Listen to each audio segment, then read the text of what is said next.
Hey, honey. I'm currently visiting my mom in her house. Things are not looking so good. The house is really messy. She hasn't eaten much in the past few days and she hasn't been talking much as well. I think my father's death is really taking a toll on her. I can't see her like this. I asked if she wants to go out and do something, but she refused to even get out of bed. It's been a few weeks since my father passed. I thought she would at least start feeling better. Oh no, I'm so sorry to hear that. I guess things must be really hard on her. Maybe I can cook something hearty and send it over, then we all can eat together. I'm sure that would at least make her feel less lonely. Yeah, I'm glad you mentioned about making her less lonely. I've been thinking about letting my mom stay with us for a little while, just until she can get better. Plus, I'm sure she'll be happy to help you out at the home too. I'm sure it takes her mind off things. I just feel like the house reminds her too much of my father, you know? It's best we keep her away from that for the time being until she's feeling better. Oh yeah, sure. If you think that's the best for her, then I guess we should let her stay with us for a while. Being close to you will certainly help her feel better as well. Thanks, honey. I'm glad you're understanding of the situation. No worries. Well, I'll be cooking some good food and we can all eat together for dinner when you guys arrive. I'll prepare her room as well.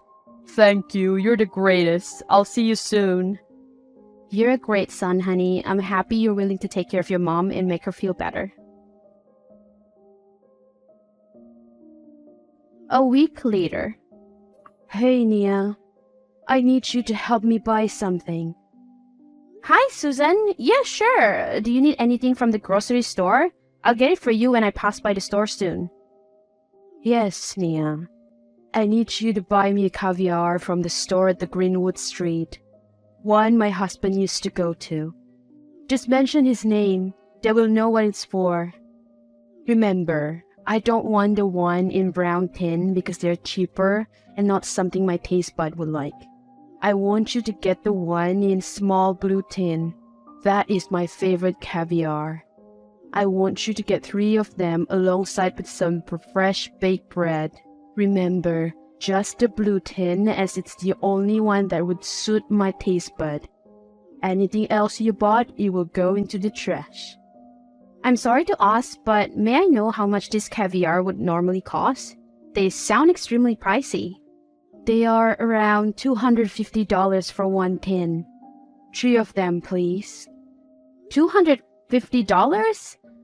I'm sorry, Susan, but I'm afraid I can't afford to spend that much money on caviar. Me and Will are saving money up for the baby, and we're planning to renovate the baby's room before he's born too. What are you saying? Are you saying that you won't buy me the caviar then? Do you have any idea how much I've been wanting them? Are you joking with me? Is this how you treat your mother-in-law? No, it's not that. I'd be more than happy to get you whatever you like. It's just caviar is a little bit too expensive for my budget. We don't have that much money. Even Will is struggling with his business. Oh, what a sad life I'm living. My husband, who I love dearly and who can take care of me so wonderfully, has passed away, and nobody seems to care. My poor son is married to someone who can't even think of me as her own mother and buy me the things I want. My wonderful husband, he'd bring me home caviar every week and we would eat it together for breakfast and laugh together watching the television. Oh, how I miss my husband.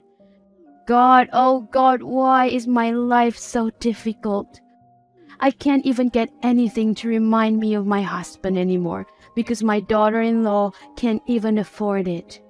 Why didn't God just take me away instead of him? He was a good man. He deserves to live. I should be the one who died. Susan, I'm so sorry. I didn't know that it was something you and your husband used to do. I didn't mean to make you feel this way. Please don't say that. William needs you. He can't lose you after losing his father. I'm so sorry I made you feel this way. Look, let me see what I can do. Perhaps I can push certain plans for the baby. Don't worry about it. Would it be okay for me to purchase only one? Do you not get it, Nia? 3 is the right number. My husband will bring 3 things per week for us to eat. Why are you trying to ruin our tradition? Just because he's dead doesn't mean I should forget about it. No, that's really not what I meant, Susan. Don't worry. I'll try to see what I can do and get you those caviar. I'll see you at home. You better come back with those. Or else, what is the point of me living in this house if it only brings me nothing but misery? Hey, Nia, where are you? I called you so many times and you haven't been picking up. Are you avoiding me or something? Hey, Susan, I'm so sorry. I left my phone in my car when I went to the store. I really wasn't ignoring you. Is everything okay at home? Is there anything that you want for me to bring home? I can bring home some lunch and we can eat them together if you haven't had anything for lunch. Yes, lunch would be great. I need you to buy me the pastrami sandwich from Big Mike's Diner. I want one without any extra sauces. For the cheese, I would only want Swiss cheese and provolone. I like only 2 slices of tomatoes, no less or more, as that's how my husband used to do it. Big Mike's Diner, as in the one 2 hours away from here? Yes, where else would they be? Stop asking pointless questions and go get them for me. Don't mess up the order. Susan, I'm sorry, and I'm not trying to be rude, but I don't think I can drive 2 hours to get the sandwich. Maybe we can ask William to get it another time when he has free time. I have a doctor's appointment in an hour. If I get the sandwich, then I wouldn't make it to my appointment. I don't care about your doctor's appointment. You can do that anytime. Can't you reschedule? I really want the sandwich and I don't want to wait for another day just to eat them. I'm sorry, but I really can't. I can't just simply cancel my doctor's appointment. I need to check on the health of the baby, your grandson.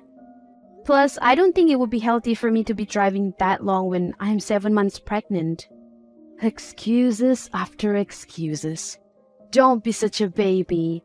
When I was pregnant with William, I did all sort of things and I am doing fine, and so is he. I know this is just one of those excuses you make so that you can make me more miserable than I already am. Why is it so hard for me to get the sandwich that my husband used to get for me? It's one of the memories left of him that can help me go through the day when things get hard. My husband would never make excuses like you. My poor son William, I wonder how he survives living with you all these years. God, why won't he just take me away? I want to be dead with my husband. I don't want to live here with this horrible woman. Susan, please don't say that. That is not true at all. I have nothing against you, and I would never want to make you miserable. Please don't wish death upon yourself. Look, maybe I can go tomorrow. I'll be freer then. I already told you. I want it today. I've been thinking about it non-stop today. Are you trying to torture me by making me wait another day? My husband would never make me wait for things that I really want. Oh God, why can't you just take me away too? Fine, Susan. I'll cancel my doctor's appointment and I'll drive to the restaurant to get you the sandwich. Please stop wishing death upon yourself. William would be heartbroken to hear that. Be quick. Don't waste my time. Hey, Susan. Were you home all day yesterday? Yes. What is it now? Are you accusing me of stealing things in your house? What? No, that's not what I'm trying to say. I just want to ask you regarding the baby's room. You've seen it before when you first came. We painted it blue because the baby's a boy and we think it would suit him a lot. We even put up a lot of different toys we think the baby might like. You know where I'm going with this, Susan? The color is hideous. I don't feel good looking at it. And I believe the baby would feel the same way as me. What are you saying now? The blue color of the room that you painted, it's hideous. It really doesn't suit the baby. It's better off with the current color. I love it more this time. So it was you who changed the color of the room without our permission? I'm sorry to say this, but that's very disrespectful. That's my baby, and I deserve to know anything before you make changes to anything.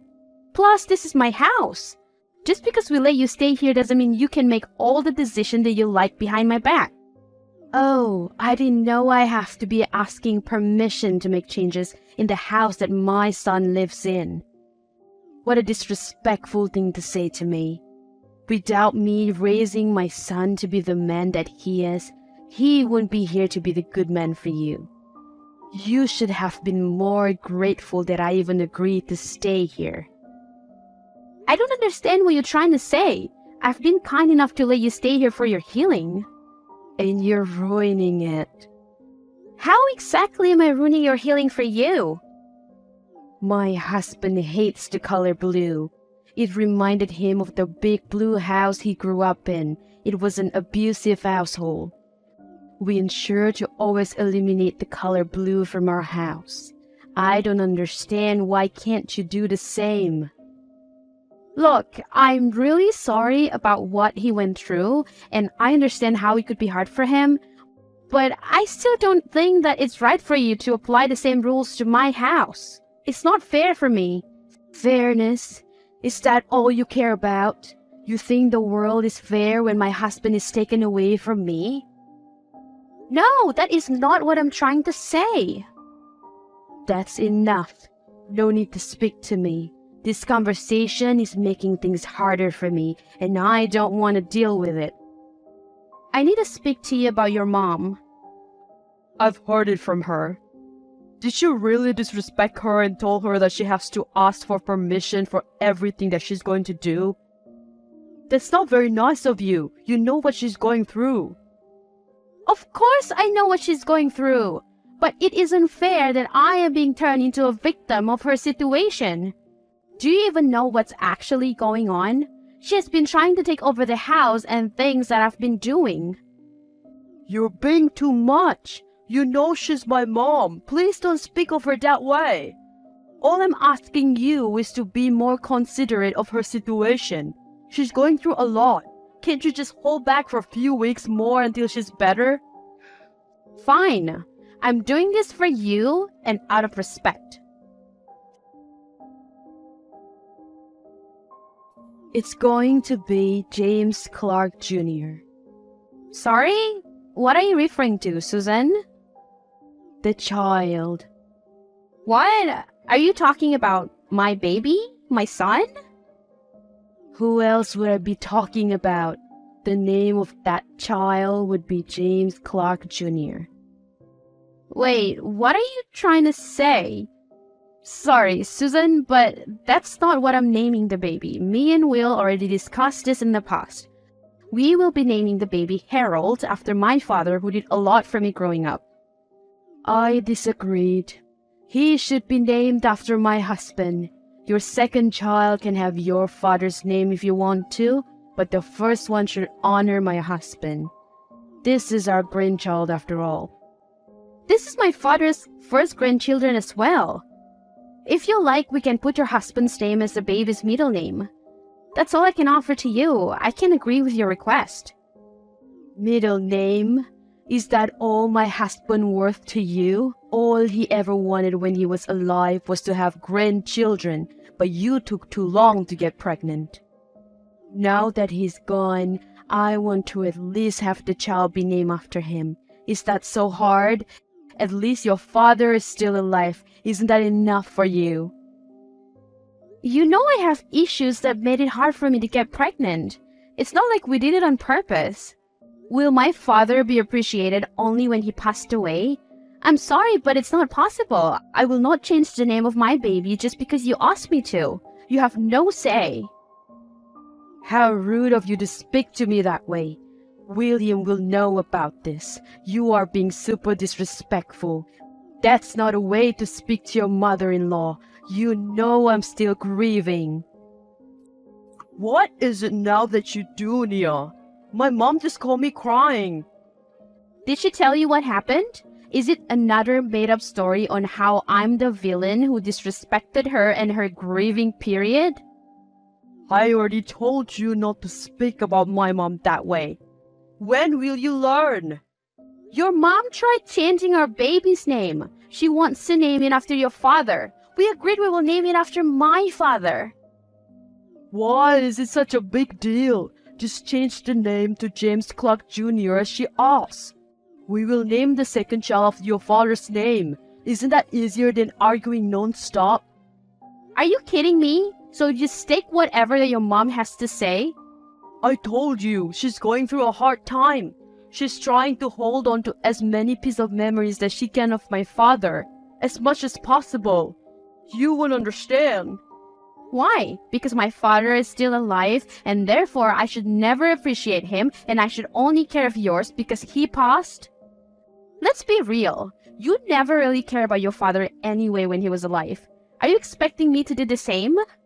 How dare you say that to me? You're being overdramatic. How could you disrespect your mother-in-law just because you want things to go your way? Of course I want things to go my way. This is my child. I'm done talking to you. Unless you calm down and come to your senses, then don't speak to me. Gladly. I will be in the labor room with you. Since that is my first grandchild, I love to be the first to hold it as well. I'm telling you this now so you won't come up with excuses later on about you planning, just like when I asked you to change the name. Sorry, Susan, but I can't let you in the labor room with me. It would be a very vulnerable moment for me, so I would prefer to have my mother and my husband in it instead. You'll be able to see the baby after he's born. How could you? I am the child's grandmother. I deserve to be there to see it. You don't get to kick me out. Sorry, Susan, but I really won't be able to let you in. I'm not comfortable having you in it. I would prefer to have my own mother. I know what this is all about. You're still hating on me because of what happened. Look, Susan, I don't care about those anymore. I forgive you for changing the baby's room, for making me do things that are too hard for a pregnant woman, for trying to change the name of the baby. I want to give birth without a negative feeling. Oh no, it's not that. You're mad at me because your husband loves me more than he loves you. What? I never thought about it that way. Of course you did. You've always been the jealous kind. You are always so visibly upset that he would always choose me over you. He loves me more than anything. He's your son. It doesn't matter how much he loves you. His life will always be with me. What are you trying to say? No, he's always going to be mine. You stole him from me and now you're stealing my grandson from me. I would never let you. You're out of your mind. I hope he divorces you. You're a selfish bitch.